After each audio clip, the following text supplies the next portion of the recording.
Welcome everyone, and thank you for joining this video today. I'm Dr. Kimberly Dees, and I'm a principal informaticist and professor of data analytics, specializing in health and chemical informatics, health disparities, and environmental and computational toxicology. In today's session, I'm going to share with you 5 ways to set yourself up for success as a data professional. So let's get started. Number 1, if at all possible, pull your own data. Now, I have a number of horror stories, which I'll spare you the details about, which ultimately resulted in me analyzing the wrong thing. One way to prevent that is to pull your own data. So, unfortunately, in those situations, I was given the wrong data. Now, this will require some basic skills in data engineering. And I promise you, you'll find them very useful for pulling your own data if you can. So again, if you can, pull your own data. Now, the second one is a little controversial in the sense of people have different opinions about how qualified you should be before you apply for a position. Now, my personal feeling is you should go in at least 75% of the way qualified. And the reason is because different people have different on-ramps for how long they can take to get competent in a skill.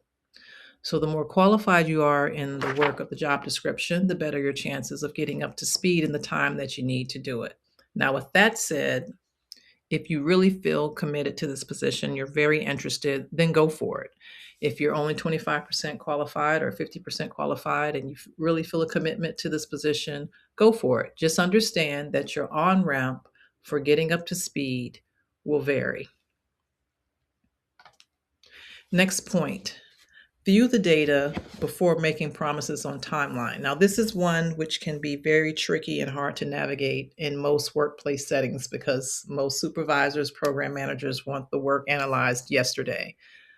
But I can promise you that if you see the data before you make a decision on the timeline, you will be better able to meet the requirements of the timeline.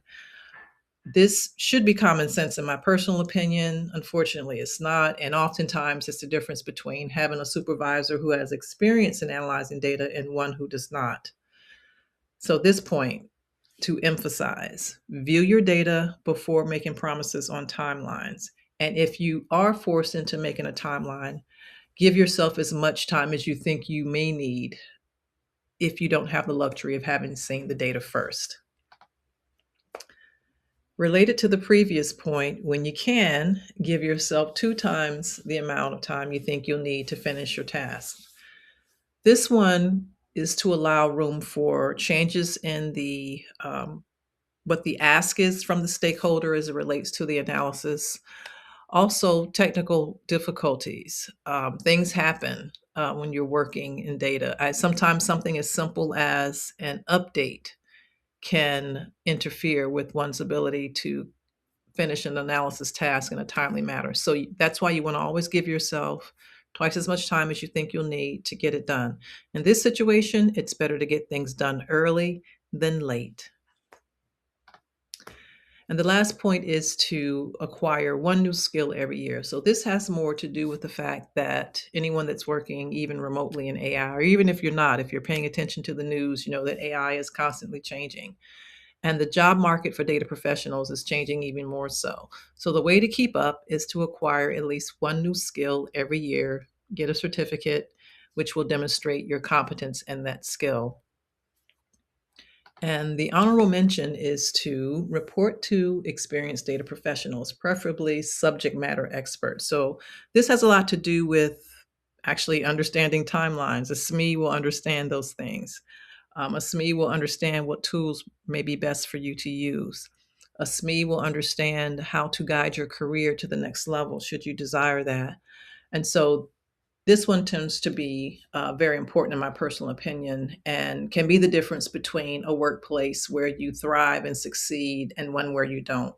So this is one actually that is a requirement. It's a non-starter when this is not the case. I've had too many experiences with inexperienced leadership that did not result in a positive work environment. I'll just put it that way. So if you can, and I would emphasize it, especially if you're new to the field, that you do try to report to someone who has experience, preferably a SME, and more importantly, preferably that has experience in the types of tasks that you'll be required to execute. And with that, if you have anything to add, please feel free to share in the comments. I will be more diligent with producing these types of videos in the next year.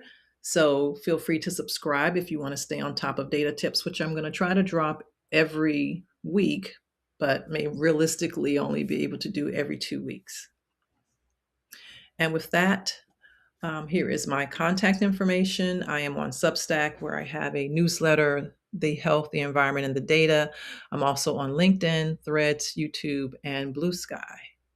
So with that, I would like to thank everyone for joining me today. Be sure to like and subscribe and look for my next video.